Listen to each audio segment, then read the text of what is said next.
Hey, hey, hey, aloha, ladies and gentlemen.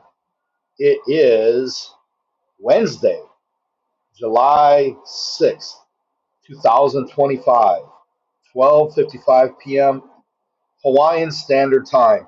I have my window open. I live right by the highway here, so I'm allowing any sort of traffic sounds to come into this video so that way you'll have something to compare and contrast to when I'm out in the Eastern Standard Time Zone farmland, and you're hearing nothing but the cows. So this is day two in the FCX trade. Right now, I've got Thinkorswim. Obviously, it's a simulated trading account. You should have one too to be practicing in. And I have everything closed up. So let's say you're looking at Thinkorswim and you want to start figuring out what's going on. Well, one thing I can do is I can quickly look here under filled orders because yesterday I put in a ton of orders. See all these working orders? I just put in a ton of orders. We're only going to be looking at the FCX ones today, though. So filled orders. Okay, so we got two of them filled here on FCX. Looks like both August 15th, the 44 call and the 36 put. Now, everything should be under option trades. Okay, as I mentioned, I got some other pokers in the fire there, but it was I got one filled on that. So we've got this one open, which is 9 days to expiration, 36 strike price. Sold it for $8. It's currently mark is at 10, and there's about a 10% about almost a little less than 9% chance of getting assigned on this one.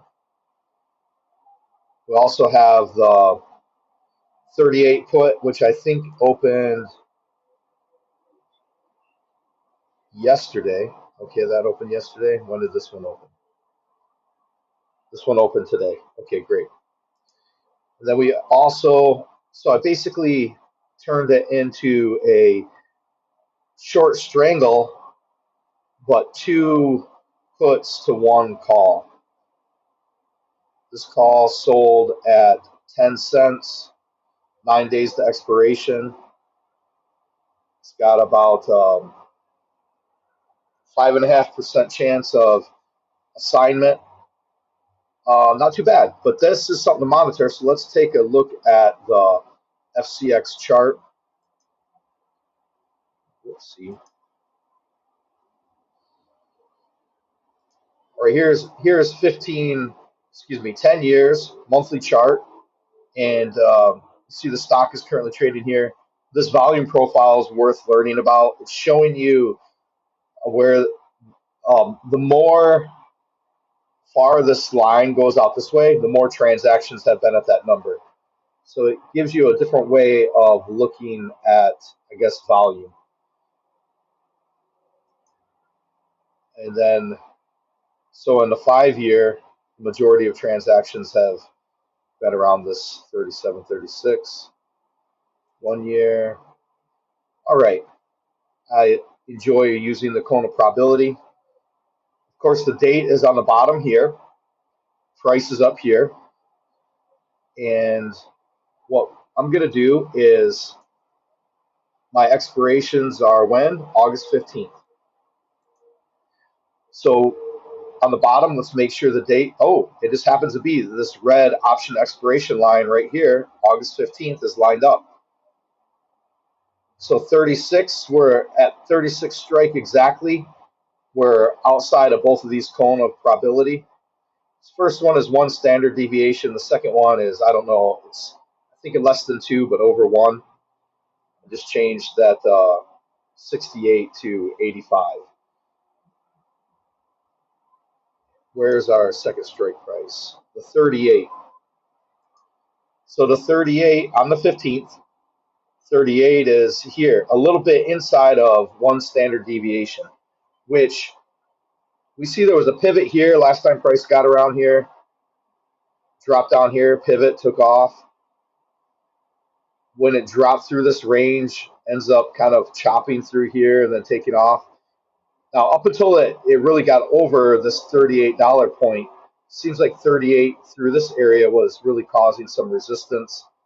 And we see some kind of indecision trading around the 38 area here until it really decides it's gonna go up. But then it comes back down, and you see it kind of clumps 3 days sideways there before decisively deciding it's going to sell off.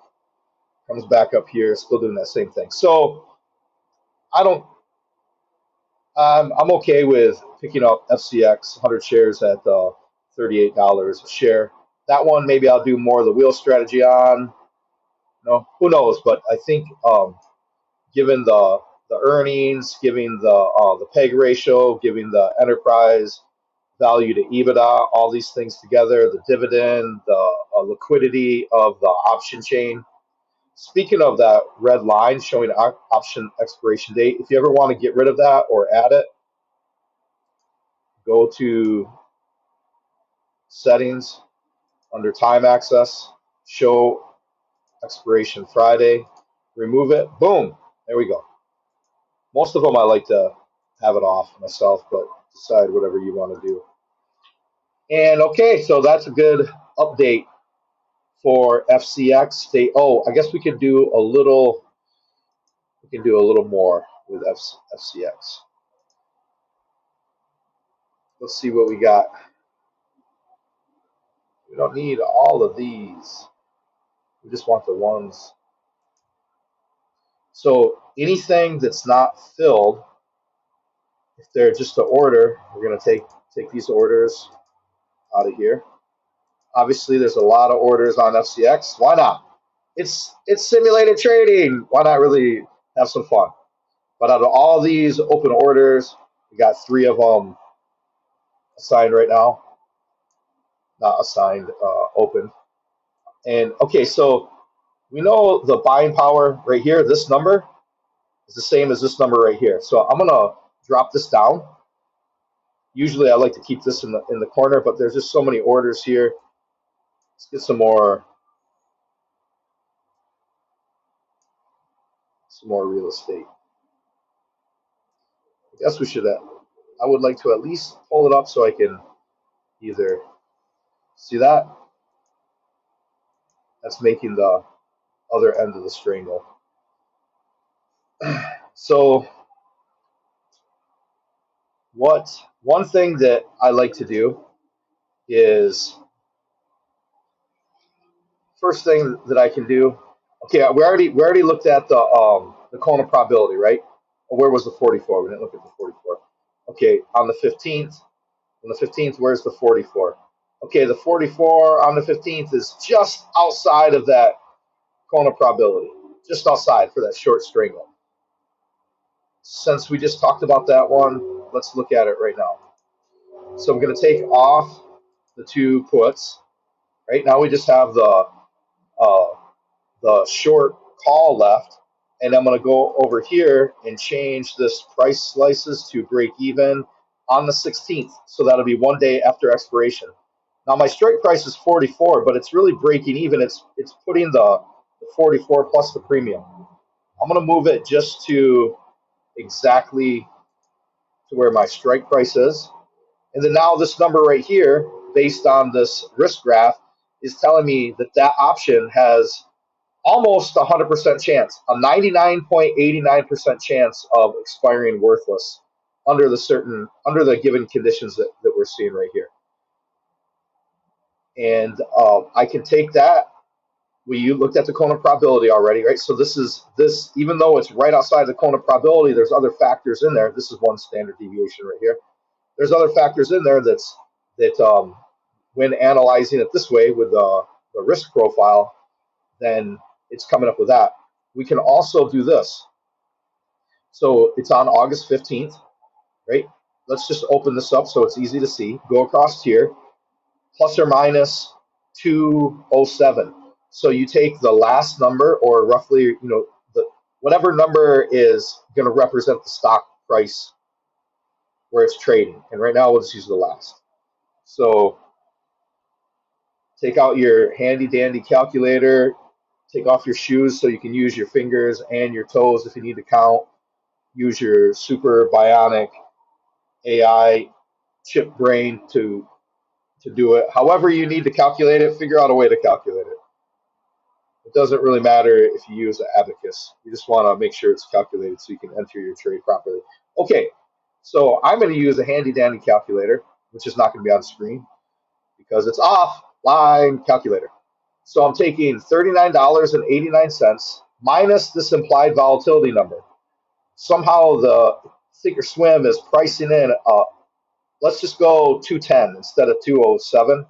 Let's just go 210. So 39.86 minus 210 equals $37.76. So almost 38, which our strike price is 38. Oh, I forgot we're doing doing the call first. So the stock price, $39.86 plus, right? Plus or minus, plus $2.10 brings us at $41.96. So almost 42. So this implied volatility algorithm or whatever it is pricing in that we could see a move as high as up to 42, but my strike price is $2 above that.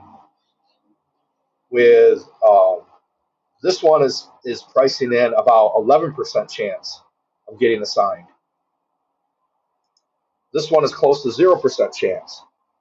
We looked at where it is on the cone of probability at expiration, and we looked at this. So all in all, it seems pretty realistic that the 36 is probably going to expire worthless, and the 38 seems to have I don't know. I'm getting my strike prices mixed up here, but you know what? I'm not editing. I'm not doing it again. Take that. We'll do the same thing on the 38, right? Just so you can see it. So we got the 38 strike price. A position's open. Why would I do this? Because I just want to. Let's say if I'm selling a naked option, then I really want to do this. If I'm selling a cash secured put option, which means we have $3,800 to take ownership of 100 shares of stock at this strike price. If I need to, then I don't really have to worry about it as much. But what if I don't have that $3,800? What if I only have 1,000? Then technically I'm selling a naked put option. Selling a naked option, which would mean that if I'm about to get assigned, or if the probability of me getting assigned is high, which would mean that I'm really going to lose the most amount of money, or that would lead me to a scenario that I have a high probability of losing more money than just closing the trade at a small loss, right? So how might we do this? So the first thing we can do is, what's the delta? Okay, the delta is 19. What's the actual probability of in the money? There's a little over 21% chance based on these calculations. So the next thing we can do is, let's take a look at the stock price, $39.89. This time we're going to subtract the $2.10, which puts us at $37.76, a little bit below. So based on this, it's pricing in that it could move lower than the 38, could expire lower than the 38. Now, we can also go over here. Where's the 38? On the 15th, the 38 is inside of a 1 standard deviation move. So now we've got more evidence gaining that there's a chance that this option is going to expire in the money. We got the cone of probability suggesting that it can expire in the money. We've got our implied volatility move here in parentheses suggesting that it can go under $38. We have our just general probability saying there's about a 21% chance that this is going to happen. And where else could we look? We go over here. Let's put on the short put at 38, take off that, and then change this price slice to break even. Pull this up to 38.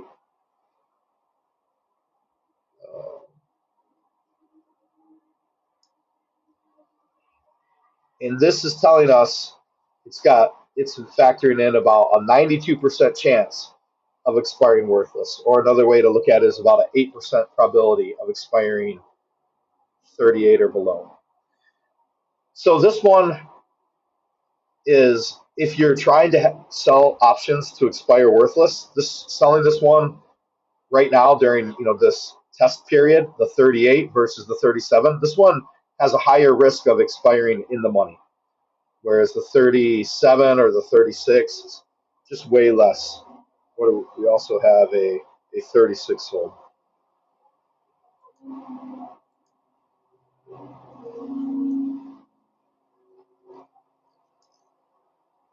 Right, so I got 1 penny, 36 and 1 penny. You can adjust it here. Sometimes it'll drop down in fives, increment of like 5 cents, and then let's go back. So with this one, it's showing on this almost 100% guarantee that it's going to expire worthless. When we look at the market maker move, this move is saying that it could go as low as $37.76. 36 is significantly below that. We'll look over here. The $36 strike price is outside of both of these Kona probabilities. It's got a lot of resistance to get through, or is that the other way around? A lot of support to get through in order to get down to that price. And our probabilities on the 36 are saying that it's got about a almost 9% chance. So you can put on trades and the same information that you use to decide what you want to do, what you want to see in order to put on a trade, are basically the same types of information you can use to decide whether you want to stay in a trade or not. Now, granted, there are some other things that I will look at too that aren't really necessarily necessary for this particular video, because these the series of the FCX 11-day trade, or whatever it's going to be titled, it's really just about putting on a trade and managing it. Not maybe a little bit later I can show you something that we could help use to look at, like on a greater macro suggestion, which the quickest macro type of suggestion or indicator you can probably use. I don't know if it's really under the term macro, but what's the S&P 500 doing? Whatever the S&P 500 is doing, whether you want to watch it through the ETF SPY, whether you want to watch it through the index SPX, whether you want to watch it through the futures contract, however you want to watch it, what is this doing? Because you see, over the last 5 years, it's been going up. And when it goes up, a rising tide tends to raise all ships. And when it's going down, a lowering tide tends to lower all ships. What does that mean for the stock market? A rising market tends to help elevate all stocks. A lowering stock market tends to help push down all stocks. Or if your stock is going down, but the market's going up, it's kind of fighting against the current. If your stock is going up, but the market is going down, it's kind of fighting against the current.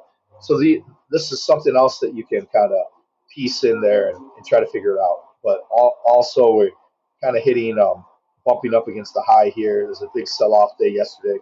There's obviously a lot of considerations into this game, but at some point, if you just want to make some extra money, you might not have to worry about all that stuff. If you want to develop it into being trading for a living, then maybe you want to get a little more in depth with it. Talk to you later. Aloha.